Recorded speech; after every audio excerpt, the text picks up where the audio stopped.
Well, howdy everybody. Welcome on in. We are here ready to rock, roll, and kick off our first best of 5, excuse me. On the left-hand side, it's going to be the members of Exodia, and the right side is going to be the crew of RossPierrDoll. First of 2 best of 5s today in our casting and commentary. How am I? I'm doing good. I actually got a lot of sleep last night. I went to bed early. I went to bed at like 7 p.m. last night, and I'm dropping so many frames today. Oh boy, my bitrate is 0. Yeah, we're dropping some wicked bad frames today, unfortunately, so this is going to be a bit of touch and go on my end. Do apologize for any of the hiccups that we're going to have. Unfortunately, it's out of my control. This is going to be Tomb of the Spider Queen, though, for map number 1. And so we will see a couple bans coming through. There are no new bans for the Meta Madness tournament. So we still have 18 heroes banned away, restricted, which is going to be the Anduin, Blaze, Brightwing, Chromie, Dehaka, Garrosh, Genji, Hanzo, Hogger, Johanna, Junkrat, Lucio, Malfurion, Medivh, Rehgar, Sergeant Hammer, Sylvanas, and Valla. As I said, we're dropping chunks of frames. We got massive storms out here in the mountains, so please bear with me. Hopefully it's not too intrusive. It looks like it's kind of doing some wobbles, where maybe it's just maybe low bitrate into a higher bitrate. But thank you for the gamble and the lurk. I appreciate that, Rommel. What's up, Cam? So with the 18 heroes banned away, we will also be seeing heroes that are picked and played unavailable for future maps in the series. So, for example, Thrall cannot be played in future maps of this best of 5. We got 2 best of 5s for all of you today. We're going to be seeing this lower bracket quarterfinal, lower bracket semifinal, and then we'll do the upper bracket final, and then tomorrow's the lower bracket final, and then the grand final. So we got 2 best of 5s today, 1 best of 5, and a best of 7 tomorrow. So that's all good. Not much you. As I said, I got some good sleep. I got food in my belly. My internet's a little wobbly, but you know what? Take the punches, roll with it. Yrel, Cassie on the right side. We do have a Gul'dan, Kerrigan's, Falstad, and Maiev to be banned away. Across the top of the screen. Yrel and Cassia, not too bad of a start. You do have good wave clear, mobility. You've got potentially Valkyrie for like a little fishing pole onto the enemy. With the Thrall picked up here, what do they want to lean into? They're going to grab the Deckard and Leoric. That's a pretty good Cho'Gall setup if I've ever seen one, but we'll see if that'll continue. Cam, congratulations on your 5-watch streak. Yes. Nicely done, my friend. Well achieved. Ban-wise, as we get into the left-hand or the right-hand side from RossPierrDoll, probably going to be leaning into some sort of tank ban. I would say probably getting like limiting the tank pool further would be nice, and they'll get rid of that Diablo. I mean, it is a pretty divey draft that is being built on the left-hand side by Exodia. Thrall activates Wind Fury, Wraith walk in from Leoric. Deckard Cain's not really a diving hero, but he still has slow and slows and stuns, slows and roots to be able to hold you in place for people to dive in and take you down.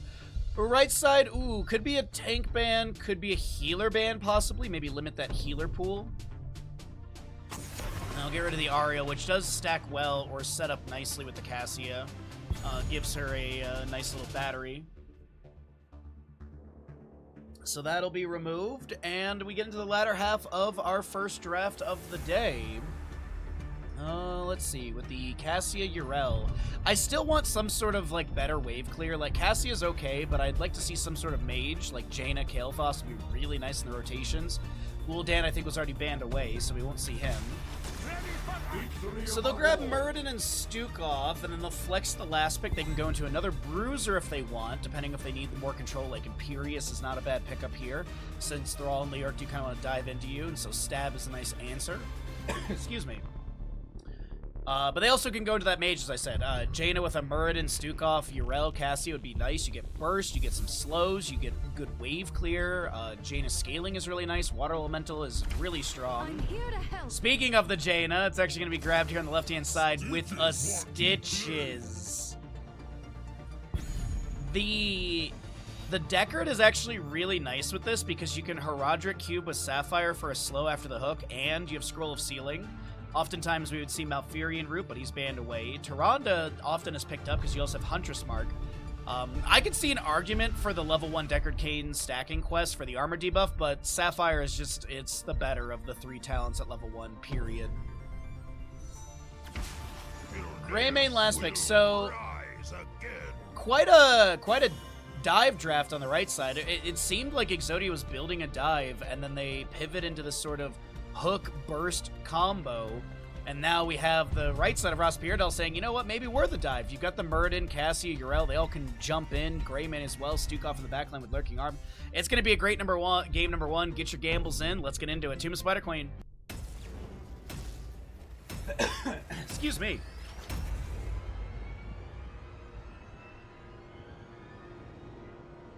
God, it's not even light outside yet. But as I said, I slept like 10 hours last night. I finally, as I said, whenever I get through these cycles of like, oh man, I can't sleep, oh man, I can't sleep, there's always one night where it's like, oh, I got 10, 11 hours and I feel amazing now. Let's get into it. Right side of the map is going to be RossPierrDoll. You got Lovko playing your Cassia, Barlor on the Stukov, Itrax is your Yrel, Mac on the Muradin, and it is going to be Aryan playing that Greymane. Left side of the map, we've got Exodia with, I think, 2 subs. Whoever Cheek Splitter is going to be on Leoric. You got Reformed, aka Porky, playing the Stitches. Hazuabs, Jaina, Dino, Thrall, and Yasu will be your Deckard. Let the battle begin. So yeah, it is going to be Sapphire level 1. We do have your Maelstrom weapon for the Thrall. It is going to be Fingers of Frost with the Jaina. Hungry for more on the Stitches and Consume Vitality for Leoric as a small little brawl breaks out in the lane. Skeletal swing into a hook. Itrax ready to back away. And Yrel will be able to get the Avenging Wrath out. Reactive Ballista Spores for your Stukov. You're looking at a Muradin Dwarf block. Greymane Viciousness, Cassia Thunderstroke with her 12th stack already at 30 seconds. And Dauntless Yrel for some 35 physical armor after using any basic ability. It's just basic abilities, right? Yeah, not heroics. And it's a 2.5 second duration on that 35 physical armor. So Jaina will be doing double soak. I mean, she wants to get as many globes as possible. She might poke at the Cassia here and there to get some baseline stackage. But right now in the bottom lane, we do have Thrall Maelstrom weapon activated.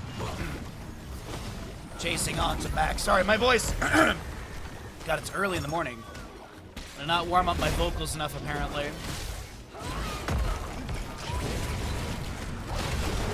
Wraith walk out from Leoric. Cheek Splitter. Yeah, I don't know who they are, but they're like GM number 18 on the EU server, so I looked at their account. I mean, it's like a level 1,800 account. I just have no idea who they are. Last time I asked players who a player name was, they laughed at me, so I guess we're just gonna sit in the dark for the rest of the day, chat.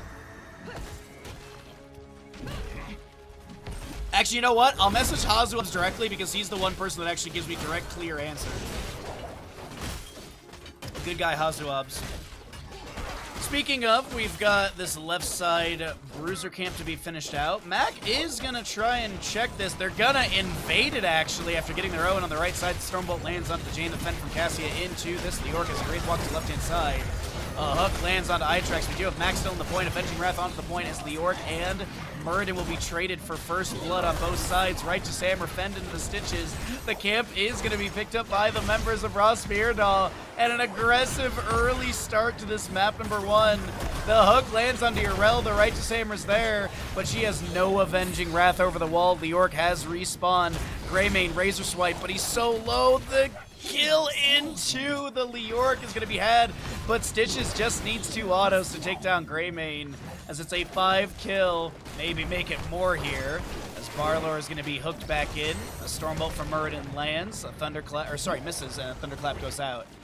What an explosive first 3 minutes of this map, as Leoric is going to be able to back away. 22 stacks on your Cassia, 6 for the Stitches, 8 for the Jaina, 11 on the level 1 for Thrall Maelstrom weapon.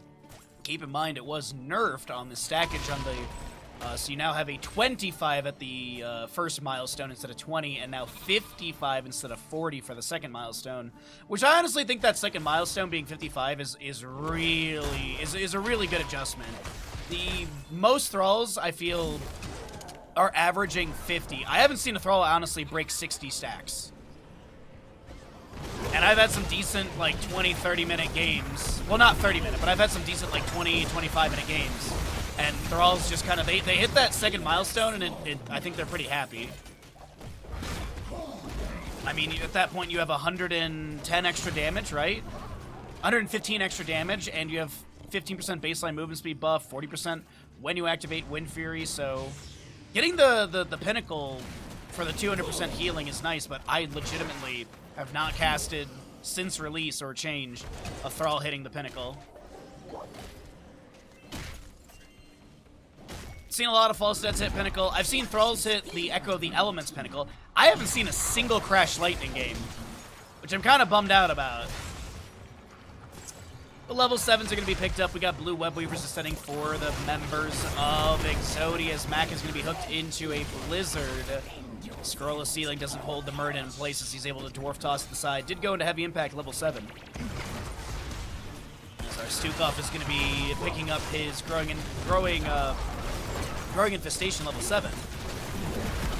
No low blow level 1, but either way, Thrall goes down. That'll be any level 4 stacks he had. Gone to the wind. He had not finished out that quest. Top lane Web Weaver going to be mostly cleared out. Mid lane, Jaina had pushed up. Going to be a rotation to bottom lane. Yrel is going to be harassed here, but I don't think she's going to be taken down by Jaina Leoric. She has the mobility to back away. She's got Hand of Freedom. She's got Divine Steed. Itrax getting caught out here would be very surprising. Another Avenging Wrath in. The hook went fishing, but no one pulled out. We'll take a stock of the Fort Gates here as look and see if the bottom lane engagement continues, but it's not going to. So mid lane, gate goes down, tower low. Top lane, very well defended. Bottom lane took the most damage of the 3. 15 stacks for your stitches, by the way, so in 5 more regeneration globes, you'll have a 10% baseline movement speed. Make it 4 now. Jaina 1 stack away on her level 1, which is a nice pickup for her. Not only is it just the mana regeneration, but you also have the 10% bonus damage from Frostbite. More burst ability for Jaina, as Hazuabs is just, is actually more than halfway through that baseline quest for the improved ice block. In the bottom lane, Siege Giants plus Greymane Yrel are pushing onto Leoric.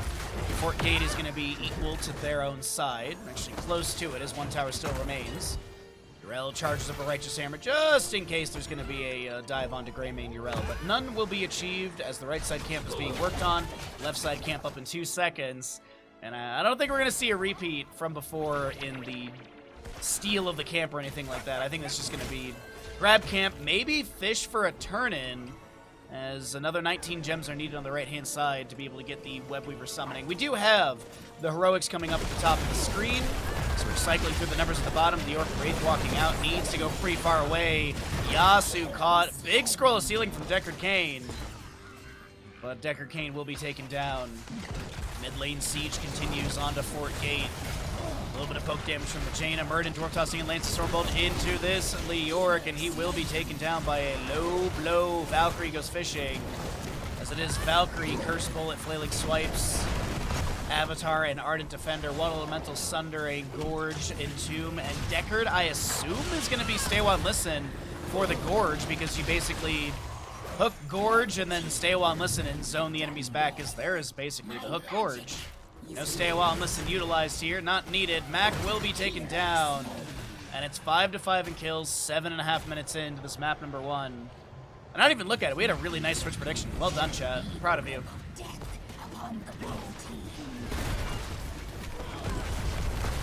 Bit of damage onto Yrel. She pops the Ardent Defender, the Entomb, the Stay While and Listen. I heard a Curse Bullet connect onto Deckard Cain. Stukov goes down. Jaina will be traded. Lofkel getting really low on the Yrel, and she just finished that Ardent Defender. A lot of gems to be dropped here. Itrex trying to back away. 25 gems. That is so much of the economy shattered on the side of RossPierrDoll. It's looking like the stock market crash here for our red side team. Stitches will manage top lane. The Orc is clearing out bottom.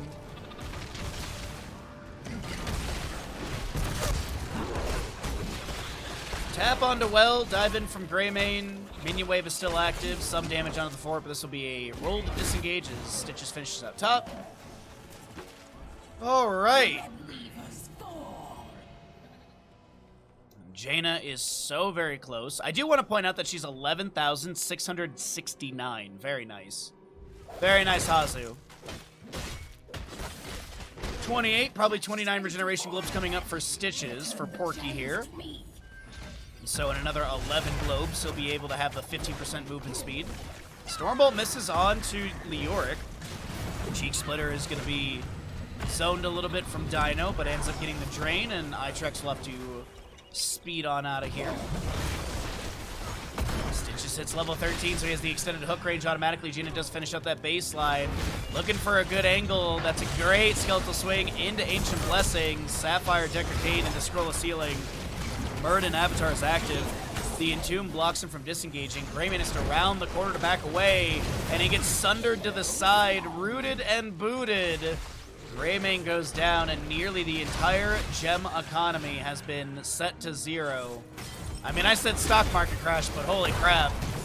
That is looking rough right there, as the last 3 gems are going to be held by Cassia currently. Dang, that's unfortunate. Well, with the multiple kills, with the gem count reset, with the available web weaver turn in, and with a few kills, this is going to be Exodia grabbing top lane boss. Leoric goes to soak bottom lane. 17 of 55 turned in. Leoric's currently holding 22, so it's a good half of the turn in right there. I guess you could say more than third.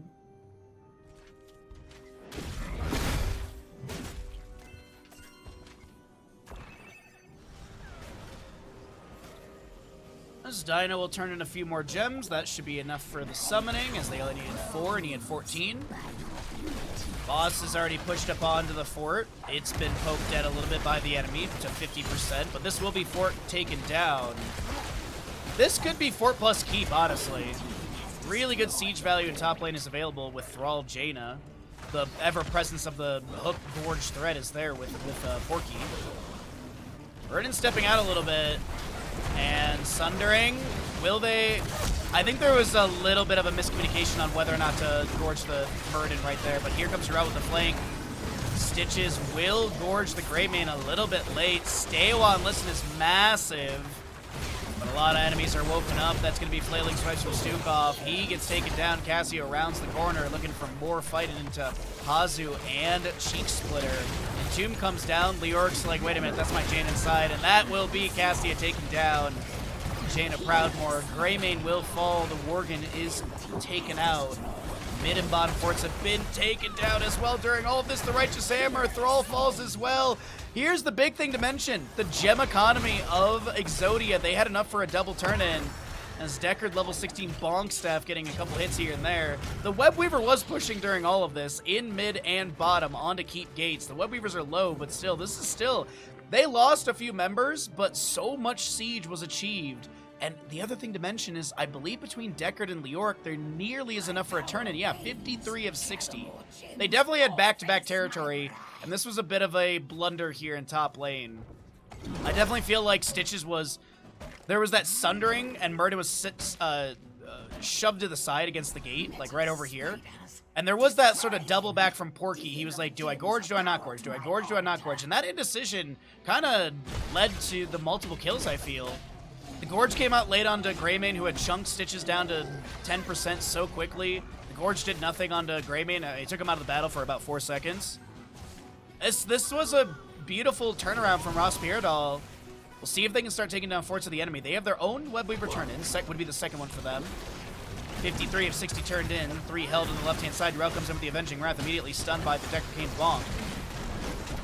Draw lands the double root. He is done with his level 4. Level 1 for him is going to be 33 stacks. We do have the Entomb from Leoric blocking Greymane. That's a Sundering from Thrall. The Wraithwalk in from Leoric with the ominous Wraith Royal Focus. That's a Valkyrie from Cassie pulling Stitches in. Stay a while and listen, my friends, as that is going to be Stitches saved by the old man, and Leoric looks to back away. The Stormbolt lands into Leoric through Deckard Kane as the Feral Spirit locks down Mac. We do have Murd and Avatar expiring, and a root catches Murd at the last second into a hook.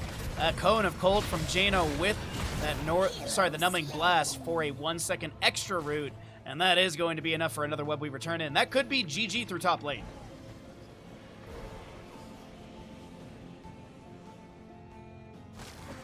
Possibility for that. 1 minute 27 on boss. 4 said top lane.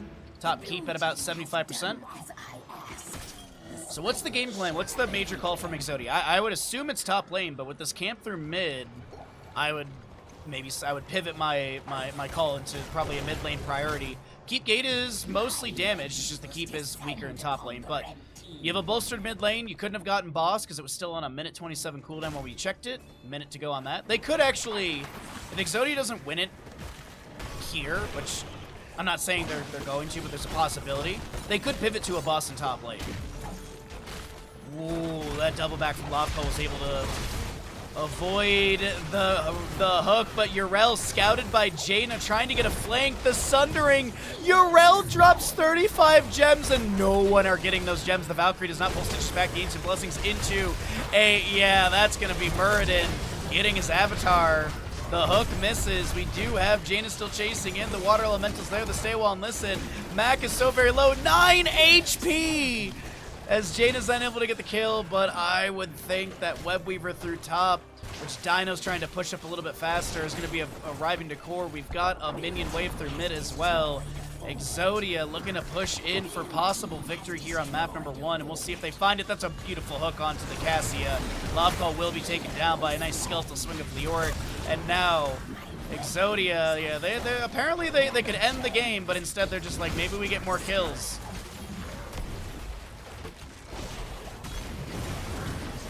Thrall will take down the Greymane, so playing with their food as Exodia will.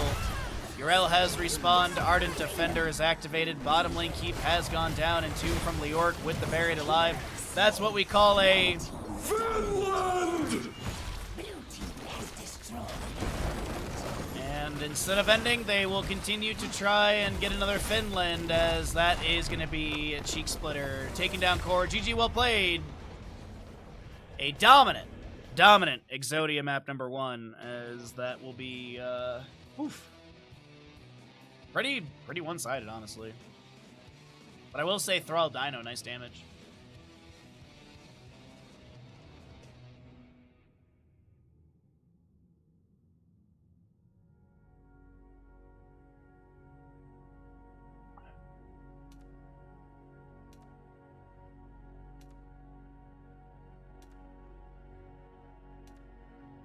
All right, it's everyone's favorite time of the stream.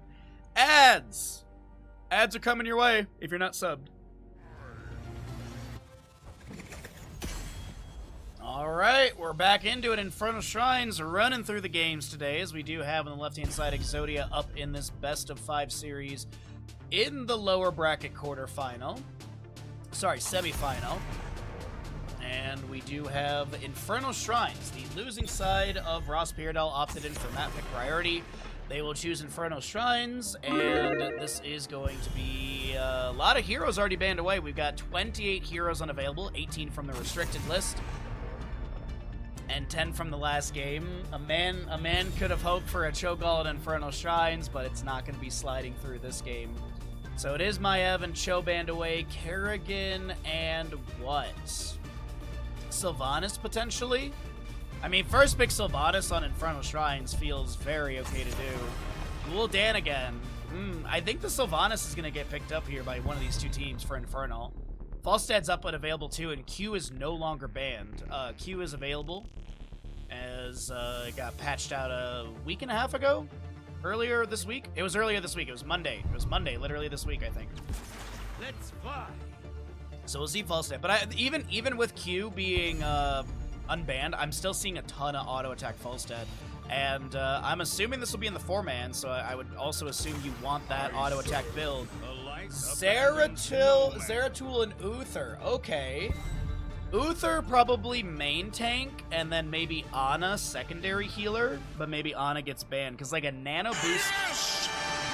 Yes! Or, happy Saturday. Thanks for being you. Just remember, you make a difference in this world. Oh, Foo Fighter, thank you for the kindest of words with the resub message and the Prime Gaming for 28 months. Thank you so very much for that. That is very sweet of you. I wish you all the best on this Saturday and this weekend. Thank you so very much for that, Foo Fighter. Diablo and Ario with the Falstad will be grabbed. And also, you matter. What's up for real? Let's roll. I've already been rolling. I can't stop, please. What's up, Sasha? How you doing today? Diva will be banned away.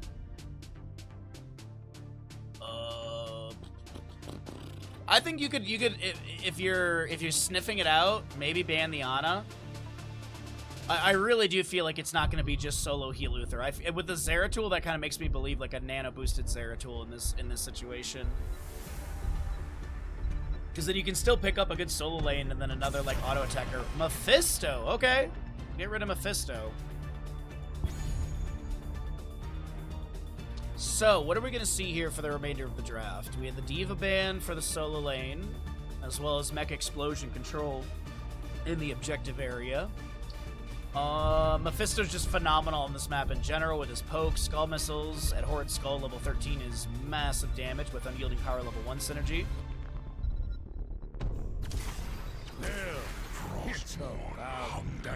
Tychus Arthas, okay. So maybe it's just solo heal Uther then, okay. What makes a bigger difference, the player or the hero? I mean, I'd say it's a combination of the two.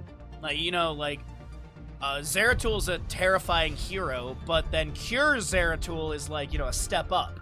So I'd say it's like there's baseline threat with heroes. Like Imperius is more threatening to me than a Tassadar. Tassadar does have burst damage and wave clear and stuff, but like an Imperius running at you with Celestial Charge and stuff, that's scary. But then like there's that step up, like Chest Looter Imperius versus just regular, you know, random Imperius. So it's one of those things too. So definitely the hero can be scary, and a player can make the hero even more terrifying. You know, that, you know, like Tracer's annoying to deal with. Dino Tracer's terrifying. You know, that sort of correlation.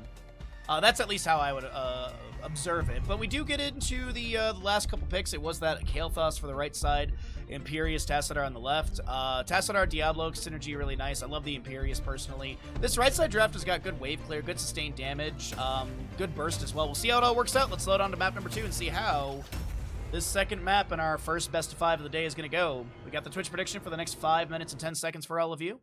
And once again, thanks for hanging out with me, everybody. I appreciate it.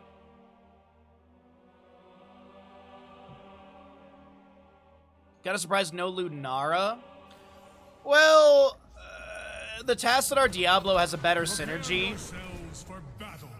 And Zeratul bodies Lunara pretty hard. Also, Arthas attack speed debuff is really no. What? I'm so. Really? Hazu. The battle begins in. All right, let's speed through these names really quickly. Dino, Tassadar, Hazu, Falstead, Porky on the Diablo, Yasu, Ariel, and Dayquaza Imperius. On the right side is RossPierrDoll with the Love Call, Kael'thas, Itrex, Tychus, Arion, Zeratul, Barler, Uther, and Arthas Mac. Yeah, the last time Krankle said something about stats and everything, he said that Ana hard counters Malfurion Emerald Dream. So I take Krankle's notes with a grain of salt here, chat. Krankle made some notes before, and I'm just kind of like, I don't know about that there, bud.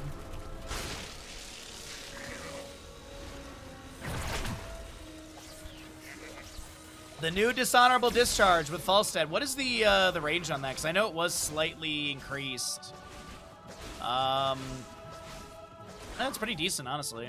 Nice, pretty big AoE.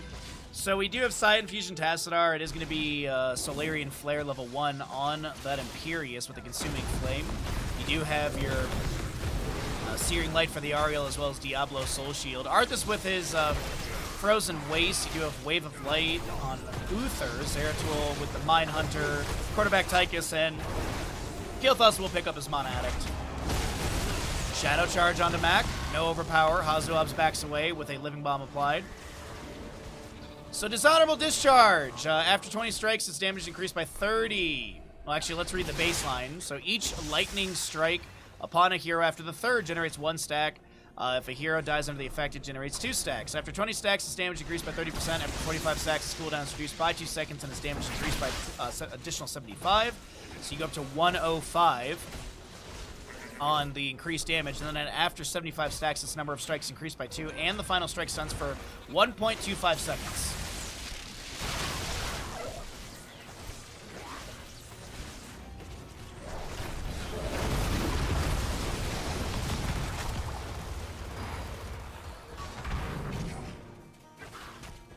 And there are no subsequent strike additionals, but static charge level 4. Shielding right there. We'll see how it all works out. Alright, camp on the left side being worked on. We have Mortar Punisher coming up here in about 8 seconds, at least with the announcement. Porky goes in for a deep dive onto Itrax, but Tassadar and Porky cannot find a kill. Zeratul right side is going to Flame Strike and such.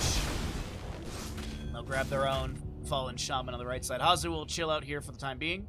Wait for closer timing. He's going to wait for that 45-second mark, and it looks like it's nearly simultaneous on those two camps. Alright, Uther does grab the Frozen Waste level 4, so we're going to be seeing a pretty standard build from him. Porky looking for an angle. Fire Stomp goes out.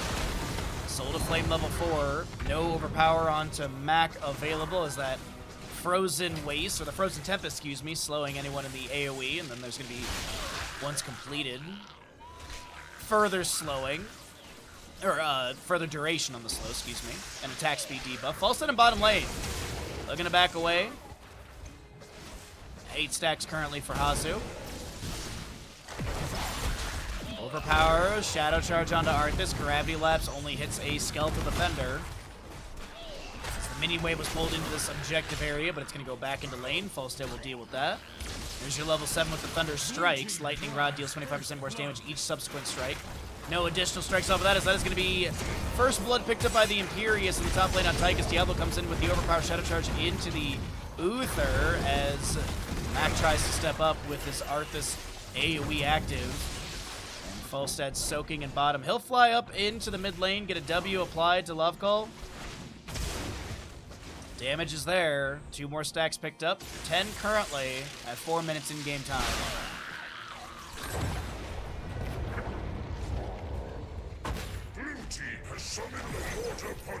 Containment Strike into the wall. Force Wall locks back one of the enemies. The Shock Razor coming out. Grenade out onto Mac grenade out from Itrax, trying to create space for Mac to back away. Looks like the Arthas will be able to get away. First objective did go over to the left-hand side of Exodia. Punisher already jumped, I believe, so we should see another jump in a few seconds here.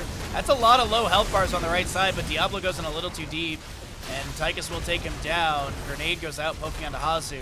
Itrax with 83 HP. Celestial Charge misses. Beautiful read from the Tychus. He will not be taken down.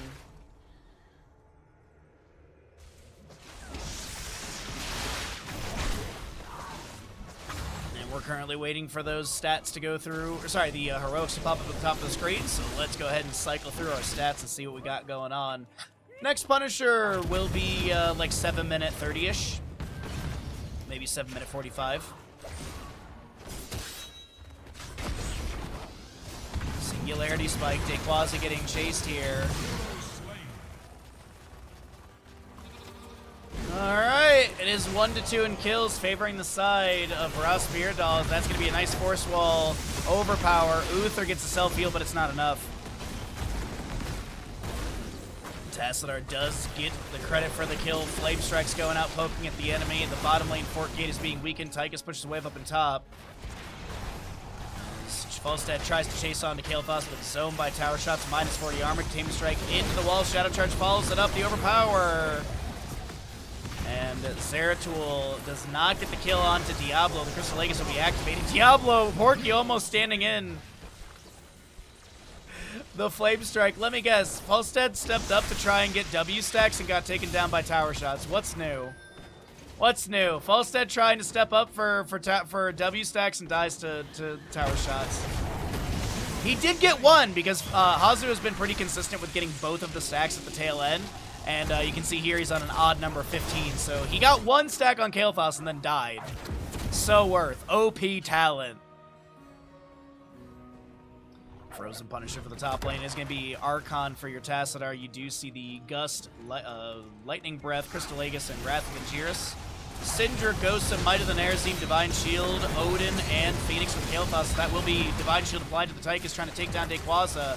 Will activate Overkill, but Falstad takes credit for the kill, taking down that Space Marine as it's an absolute Finland! That top lane objective is going to be announced here in like literally 4 or 5 seconds. Or sorry, like 10 seconds.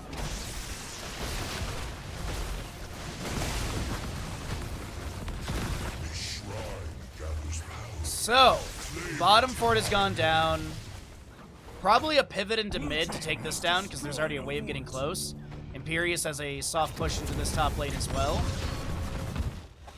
Looks like we got an Impaler camp for mid lane. Yeah, what's up, Kill? Kael'thas actually clears out the wave, so they may not get the mid lane fort. Falstad actually will get a little bit more soak in bottom. I'm assuming Hanzo does have flight up and available. Indeed he does. There's going to be your charged up. Increase the Lightning Rod range by 25%. Hero takedowns. Reset the cooldown. Take a look here really quickly and just see the Falstad Lightning Rod range now. You can see how big it is. As Phoenix zones Kael'thas back. Zeratul, is he going to be able to make it? No, the flight is allowed. Or the flight gets activated. Falstad, Hazuabs gets his voice line. He does have his first dishonorable discharge milestone at 8 minutes or so. And so he's got the 30% damage increase on that bad boy. Zeratul with a few autos onto Ariel, dip diving and dodging all around. Diablo Shadow Charge, Lightning Breath activation. Arthas is here, throws back a Howling Blast, and Zeratul will not be taken down. Falstad currently working on the bottom lane wave. Tychus is working on this camp. He sees the Falstad, and he's like, alright, I want to make sure that this Falstad doesn't check me. Hopefully he doesn't, and it will not be a check from Hazuabs onto the camp, but this is going to be objective for Exodia in top lane.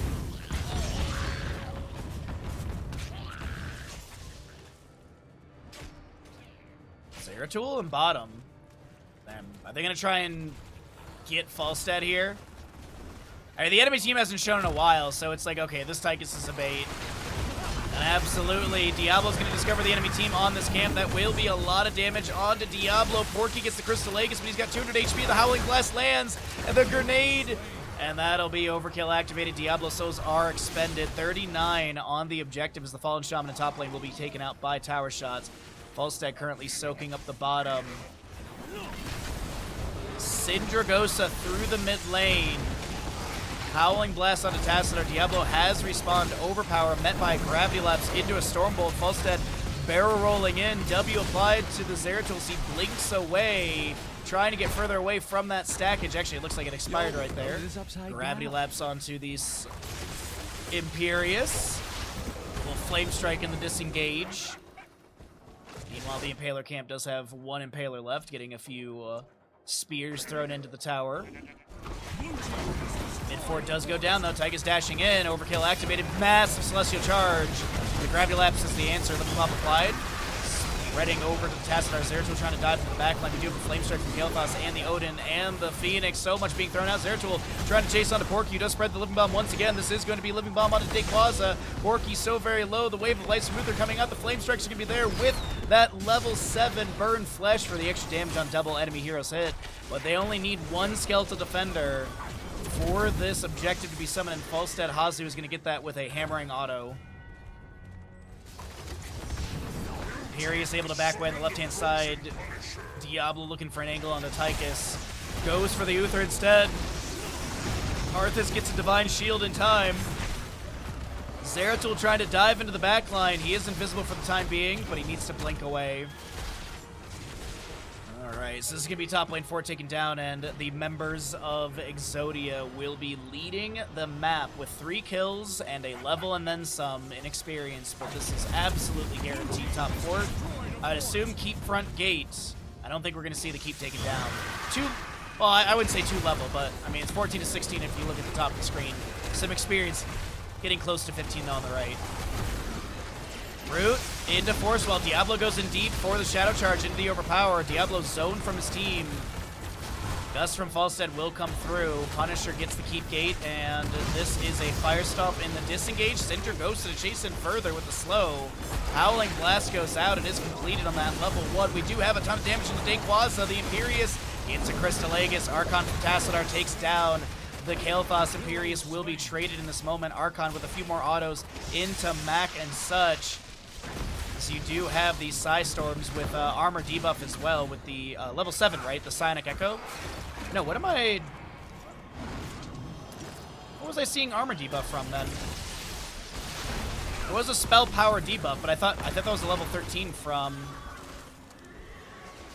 Tassadar was the armor buff debuff. Huh. Something else then that I'm not remembering off the top of my head. Because this is just Piercing Lash. Do-do-do. Falstead doesn't have anything. Imperious may, actually. Yeah, there it is. No.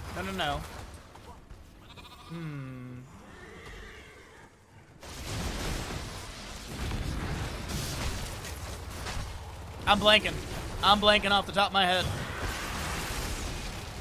Oh, it is the Resonance Beam from the Archon. I thought he had an armor debuff from Psystorm as well at 13, but Wrath of Angiers abducts the Kael'thas. We do have Divine Shield applied to him as well. Gravity Lapse lands. Flame Strike goes out. Howling Blast into the Diablo. Zeratul able to blink away. Psystorm misses. But yeah, the Resonance Beam. Deal 273 damage to the nearby targets and splash 136. The nearby enemies, heroes hit by their spell armor reduced by 20 for 2 seconds. Yeah. But I feel like I saw the armor debuffed even further, so I don't know, man. Not debilitating flames. Neither Hellfire as well. That's just spell power.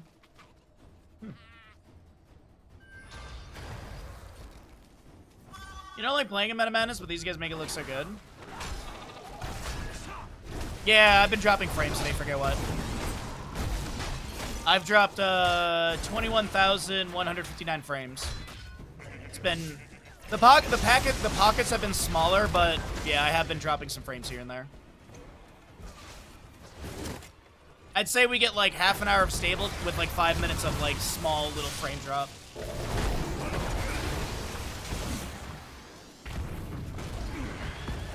Fire Stomp off from Diablo. Ninja, congratulations on second or whatever. Alright, Shrine activation happening here in the bottom lane. It is going to be your Arcane Punisher and Hazuabs and friends, sitting on 9 to 6 in kills. Kind of nice, don't you think?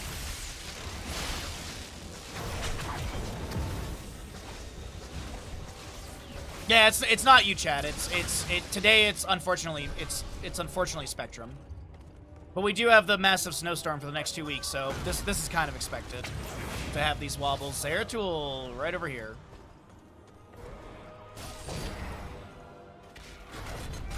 Luckily with enhanced broadcasting we have such a high bitrate that usually the wobbles are just buffer, like visual drops, maybe a small buffer. But either way, 29 stacks on the super OP level 1 talent.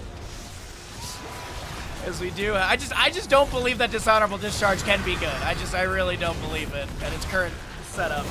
But either way, this is going to be Odin expiring, overpower. Tychus dashing to the side, the overkill activated. Wrath of Angiers misses from Dayquaza. The Lightning Breath will expire, and Porky will back off to this objective. We do have the Fallen Shaman in top lane, which may take down the keep. The Catapult is fixated onto the structure. We have Impaler Camp plus Catapult through mid. Everything is looking good for Exodia here, as Falstead will use Gus. Archon activated. Falstead taken down by a grenade. And Tassadar is going to get some shock rays out. A few autos here and there. A lot of damage going through. Divine Shield onto the Zeratul. He's going to try and dive into the backline and take someone down. That Divine Shield has expired. Mac is low, so is Barlow and everyone else. Howling Blast goes out in zones for a moment. Celestial Charge misses onto Kael'thas. Living Bomb applied. Loftcall is so very low. Does get taken down. Barlow is the next one to be picked off, and that, it looks like Zeratul will get the blink away. Punisher pushing in. Meanwhile, there is a win condition through mid. Hellgate going in. Shadow Charge overpowers. Celestial Charge lands on a 2. Zeratul tries to back away. Imperious teleports in with his level 16. Shield of Hope from the Ariel as Zeratul goes down. Another Finland! And instead of ending the game, Exodia opts into Siege. Red team's core is under attack.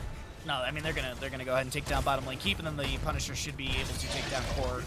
Wrath of Angiris and the Celestial Charge miss. The mid lane keep goes down. That will be Odin summoned, and Tychus goes down. Another Finland! And realistically, watching this series right now, it just kind of feels like Stop! He's already dead. Phoenix activated. Celestial Charge onto Kael'thas. That is going to be Punisher on core. GG. Well played. Oh, Stark. You missed it. Hazuabs took Dishonorable Discharge, and someone in the chat said, Crankle said it was borderline OP. Borderline OP. It's so OP that Diablo almost had as much damage as Falstad. I'm not sold on Dishonorable Discharge still.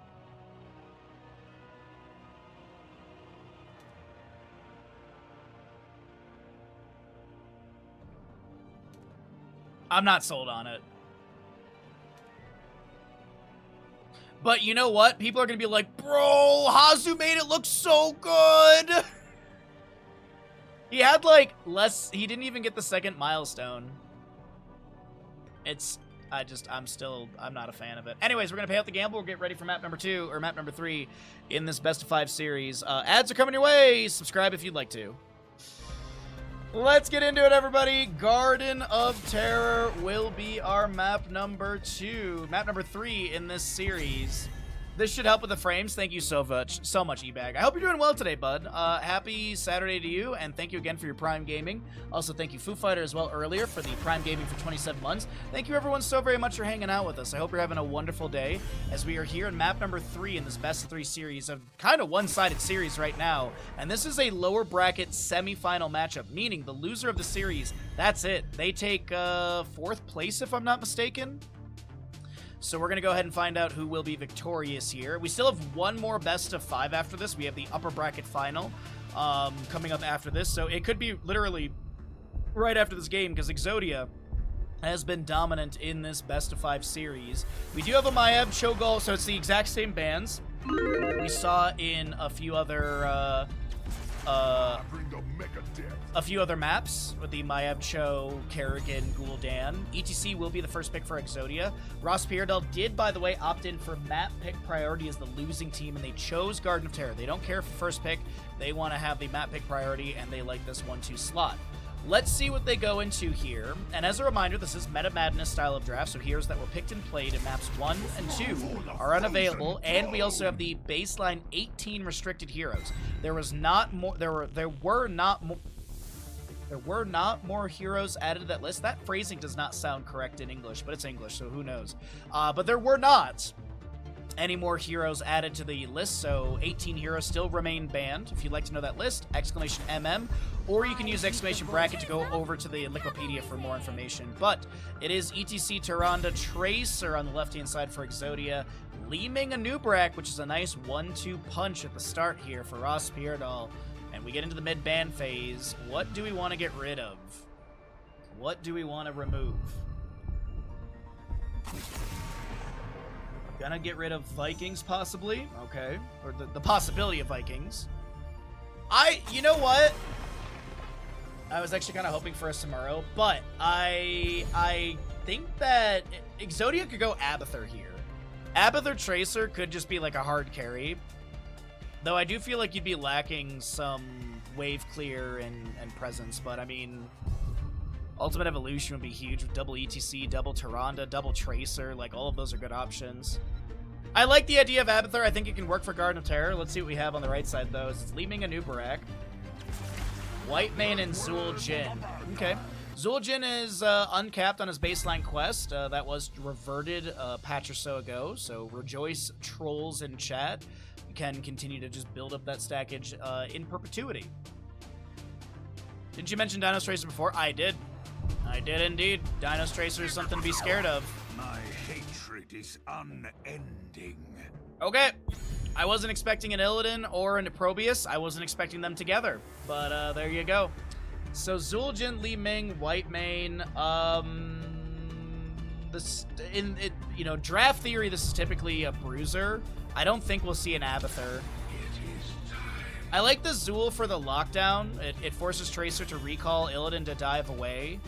I think the Zul is actually like a brilliant pickup. You also have great wave clear. You got good poke around the objective. His heroics are really strong.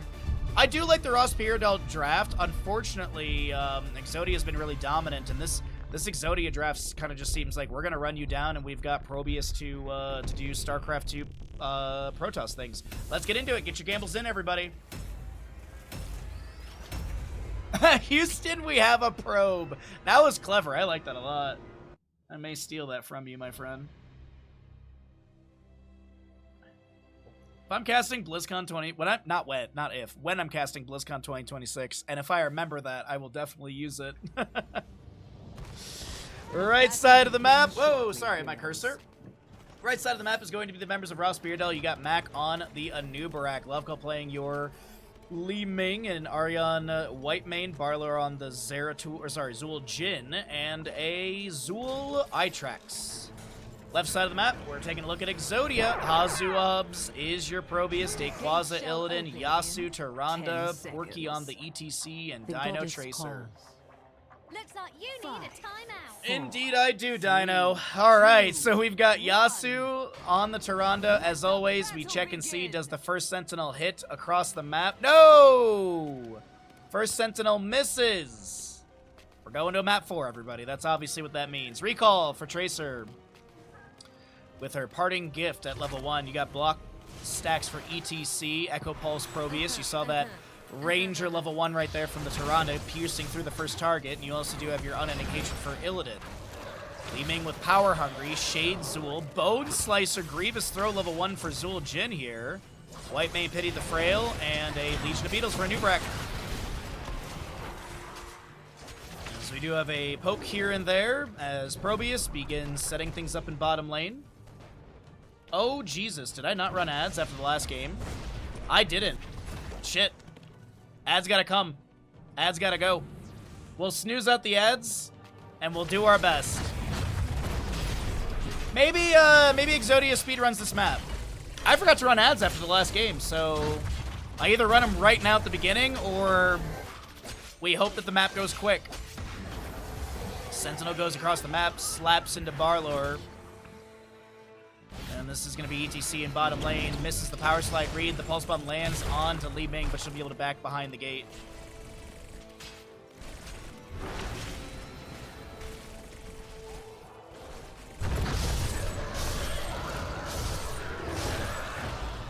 Massive wave pushing up in top. Probius doing his best to defend. Yeah, it's unfortunate. I do my best to run them, but I just completely spaced on it between games there. I was so distracted by asking Hazuabs about his level 1 talent. I was so curious what Hazu thought of that dishonorable discharge in a competitive game. Heroes, you're just in time for the seeds of my vengeance to sprout. But which of you will gather them first? First seed, bottom left of the map. Illidan is going to get some pressure onto the fort gate here. We do have a few autos into a Anubarak. Tracer gets the pulse bomb again onto White Mane. The power slide from ETC connecting. That's going to be a Lunar Flare onto her as well. The Sentinel kill? Was that really a Sentinel kill? Did I see that right? Ninja, I'm already snoozing ads. Don't worry. There's nothing anyone else can do.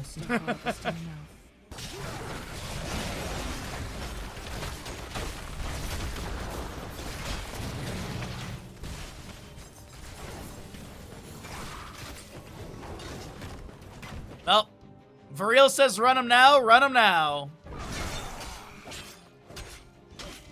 So our first objective is going to be here. Sentinel goes and just scouts out. Oh, I wanted to see the White Mane. Did she actually die? Yeah, it was someone clipped that for Kaimo right there.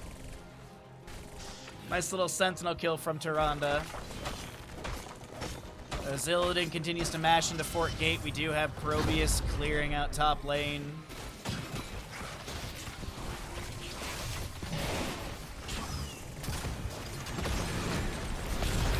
Good night, Zul'jin, as he gets launched to the side and will be taken down.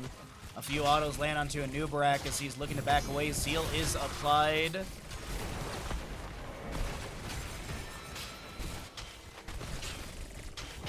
Bottom lane siege. Oh, wait, hold on. Power slide from ETC. Pulse bomb. Good night, White Mane. She will be taken down as well.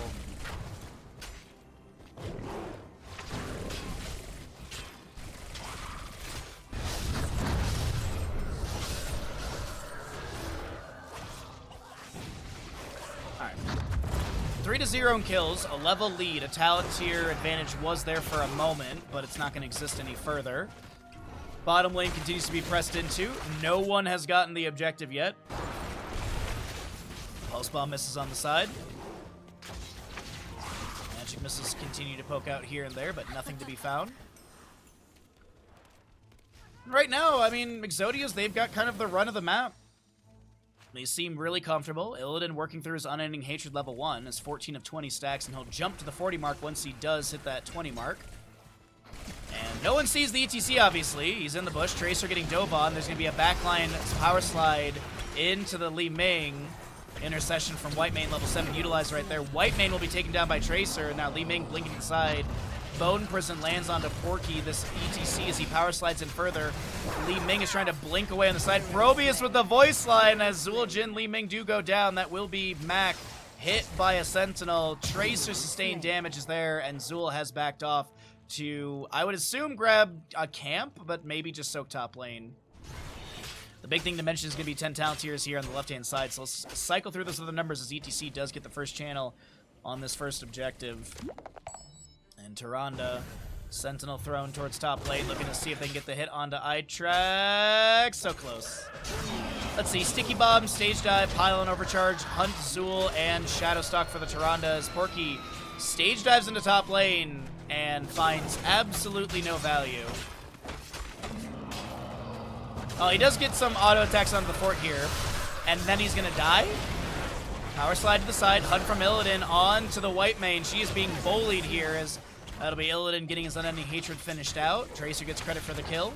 Welcome back to those that got ads. Apologies that we did have to run them. You didn't miss much. You missed basically like 4 or 5 kills. I guess that is something. But basically, there's been a lot of dive onto White Mane. Zeratul and Li Ming have been poked at. There was a quadra kill in the bottom lane as Tracer looks for the Pulse Bomb, Sticky Bomb onto Lovecull. Illidan dives in once again. Li Ming with 200 HP looks to back away using that retreat tower for safety, and it's doing exactly what it needs to do for its defensive measures. Yo, what's up, Shy? Good to see you, bud. Happy Saturday. Hopefully you and the cats are good. Bottom fort went down to Probius. To Hazuab's Probius. Top lane fight continues still. A camp was grabbed. Pulse Bomb onto Zul'jin. He has no Tostitos. He's 28 HP, but Tyrande gets the kill. So we do have Illidan continuing just to auto in. Dehaka will be saved by Shadow Stalk. White Mane goes down. Hunt onto this Anduin. And we have got a top lane fort to fall. Probius is going to go grab another camp over here as well.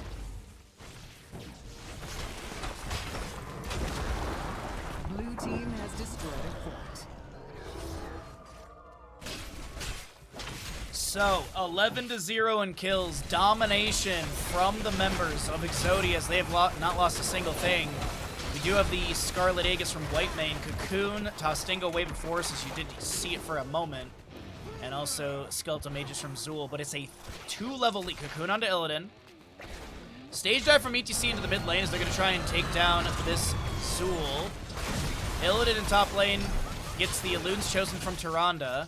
Zul over here is going to go down. Illidan in top lane is going to be fine to back away as he tries to sidestep the Arcane Orb and doubles back into it.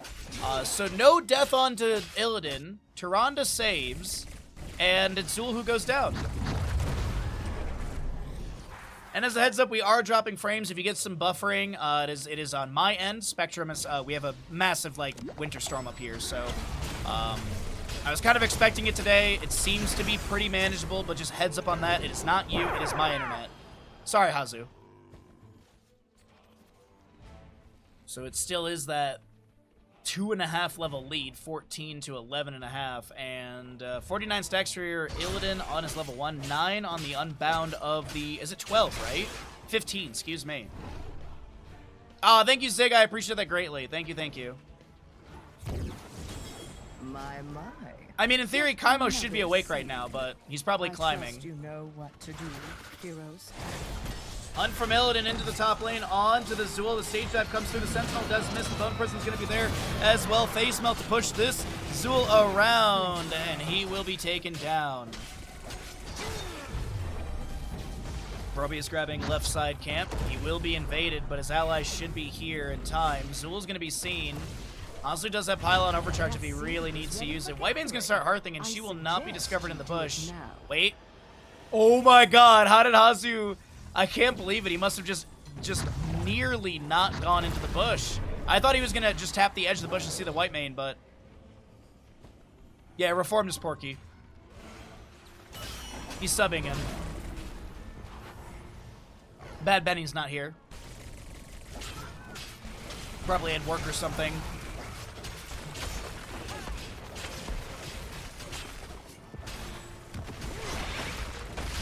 Growth Plant activated. Pulse Bomb goes out. That's a connection onto the Whitemane. Scarlet Egg is activated by her as well. Illidan will be broken out of that cocoon.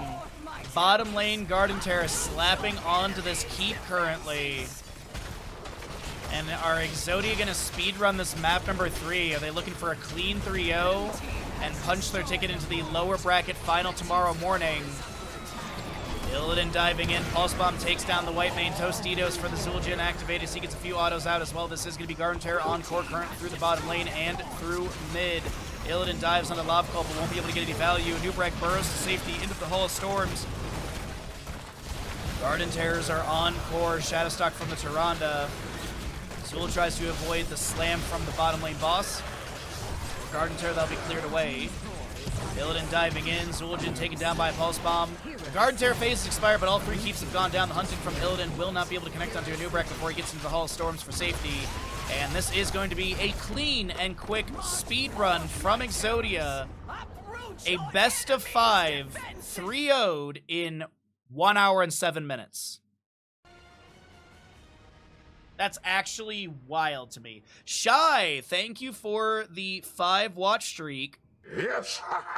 Congratulations. I appreciate that. You guys have no idea how much I love to see the watch streaks. You guys have no idea how much it makes me happy. By the way, here's the actual response from Hazuabs. If you are legitimately curious, do you think the level 1 seems weak? What do you like that level 1? Seems weak still versus the other 2 options at 1. That was my question to him. Hazu's response, seems like the OP in Storm League, but not in comp. Okay, thank you. I think AA build would have been better, but needed to test. There you go. Just in case anyone's like, Hazu took that 1 talent, so now it's good. No. He was testing, literally. He used that map 2 as a testing ground. All right. Yeah, technically less if you, like, cut out the downtime between games and the little bit of downtime before starting. Technically it's a sub-hour 1 game, but yeah. Sub 1 hour